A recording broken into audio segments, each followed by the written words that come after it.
Assalamualaikum warahmatullahi wabarakatuh.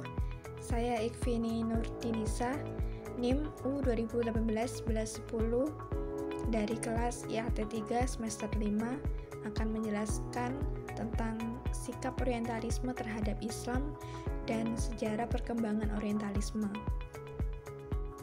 Baik, langsung saja. Orientalisme adalah gaya pemikiran berdasarkan perbedaan analogis antara Orient atau Timur dan Occident atau Barat. Faktor-faktor penyebab lahirnya orientalisme antara lain: A. Bahwa orientalisme itu lahir akibat Perang Salib, yaitu pada tahun 1096 sampai 1270, atau ketika dimulainya pergesekan politik dan agama antara Islam dan Kristen Barat di Palestina. B. Terjadinya peperangan berdarah yang berkecamuk antara orang-orang Islam dan Kristen di Andalusia, khususnya setelah Alfonso VI menaklukkan Toledo pada tahun 488 Hijriah atau 1085 Masehi. C. Sebagian lagi berpendapat bahwa lahirnya orientalis itu ada dua. Pertama, karena kebutuhan Barat untuk menolak Islam, dan kedua, untuk mengetahui penyebab kekuatan yang mendorong umat Islam, khususnya setelah jatuhnya Konstantinopel pada tahun 857 Hijriah atau 1453 Masehi, serta tibanya pasukan Turki Utsmani ke perbatasan Wina. D. Di kalangan ahli teologi berpendapat bahwa lahirnya orientalis itu merupakan kebutuhan mereka untuk memahami intelektualitas Islam, karena ada hubungannya dengan Taurat dan Injil. E. Sebagian lainnya berpendapat bahwa orientalis itu lahir untuk kepentingan penjajahan Eropa terhadap negara-negara Arab dan Islam di timur, dekat Afrika Utara, dan Asia Tenggara. Selanjutnya, motivasi-motivasi orientalis mengkaji Islam. Di antaranya adalah 1. Motivasi akidah atau keagamaan. Faktor utama yang mendorong orang-orang Barat mempelajari dunia timur adalah faktor agama terlebih dahulu. Perang Salib telah memberi bekas kepahitan yang sangat mendalam kepada orang-orang Eropa. Dari sini timbullah gerakan reformasi Kristen, sehingga umat Kristen merasakan suatu kebutuhan mendesak untuk melihat kembali penafsiran mereka terhadap Alkitab dan untuk memahami sesuai dengan perkembangan baru yang dilancarkan oleh kaum reformis. Dan semangat evangelisme inilah yang menjadi pendorong dalam melakukan sikap permusuhan terhadap Islam. Dan motivasi dalam bidang keagamaan inilah yang menjadi motivasi dasar orientalis dalam mengkaji Islam. Yang ketiga, motivasi politik dan penjajahan. Proses imperialisme diawali dengan kolonialisme Eropa setelah mengenal dunia timur yang memiliki bahan pokok perdagangan mereka dan sumber daya alam yang melimpah. Dalam usaha perluasan perdagangan mereka, kemudian berusaha menguasai daerah jajahan agar mereka leluasa mengeruk kekayaan dan sumber daya alamnya. Dalam hal ini, kolonialisme atau imperialisme dan orientalisme bergabung merupakan dua proses yang berkesinambungan.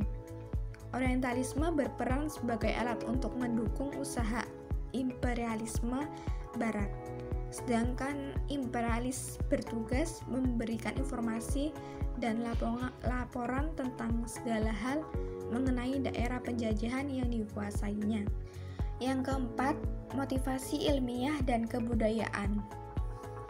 Peradaban Islam pernah mencapai puncak kemajuan di dua kota besar Islam, yaitu di Baghdad dan Andalusia. Dari kedua kota besar inilah kemudian berpengaruh pada kota-kota di sekitarnya. Pada masa-masa jayanya tersebut, banyak bangsa Eropa berduyun-duyun menuntut ilmu di sekolah-sekolah Islam. Mereka melihat kemajuan dan perkembangan peradaban dunia Islam. Mereka pun kemudian menyaksikan betapa tinggi perkembangan ilmu dan filsafat sehingga banyak digandrungi oleh para cendekiawan. Pandangan orientalis terhadap Al-Quran. Orientalis dalam memandang Al-Quran dari segala sisi memang tak luput dari upaya mereka untuk mencari kelemahan yang terkandung dalam Al-Quran, baik berkenaan dengan penulisan Al-Quran, pembukuan maupun pembakuannya, sehingga mereka mengkritik dan bahkan menyerang secara langsung yang terang-terangan. Sekalipun misi mereka mengalami kegagalan, namun mereka terus mencoba untuk mengarahkan sasaran pada sumber pegangan primer bagi Islam, agar umat Islam mengalami keraguan terhadap ayat Al-Quran. Selanjutnya, sikap dan usaha dalam menghadapi gerakan kaum orientalis. A. Membuat mausu'ah atau ensiklopedi sebagai jawaban terhadap orientalis. B. Membentuk lembaga ilmiah Islamiyah internasional. C. Sarana internasional untuk dakwah Islam. D. Dialog dengan orientalis yang jujur. E. Mendirikan Badan Penerbitan Islam Internasional. Sejarah singkat perkembangan orientalisme. Fase perkembangan diantaranya: 1. Masa sebelum Perang Salib.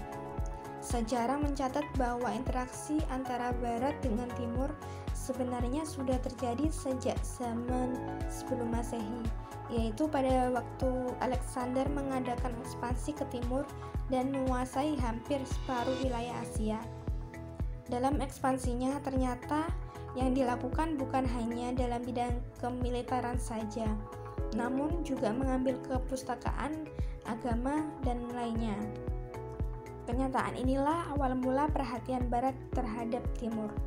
Namun ketika Eropa mengalami kegelapan, yaitu pada abad pertengahan, Timur dengan kehadiran Islam telah banyak mengalami kemajuan di berbagai sektor, baik politik, sosial budaya, ilmu pengetahuan, dan lain-lain.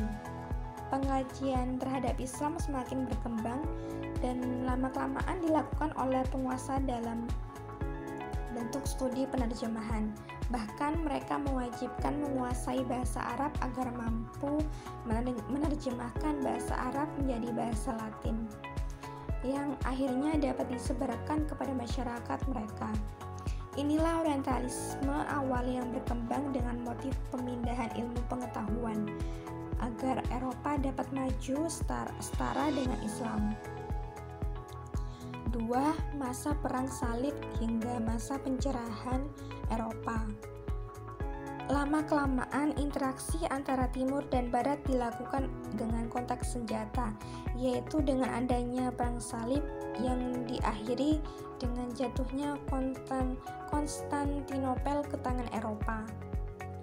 Ketika orientalisme pada perkembangan berikutnya berasimilasi dengan kolonialisme, imperialisme, dan hasil yang dibawa setelah Perang Salib, aktivitas orientalisme mengalami puncaknya.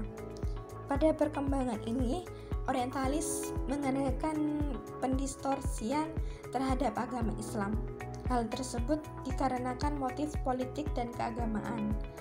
Pendistorsian tersebut dilakukan untuk menimbulkan image negatif terhadap Islam, baik dari para masyarakat Barat sendiri maupun masyarakat Timur yang tidak beragama Islam.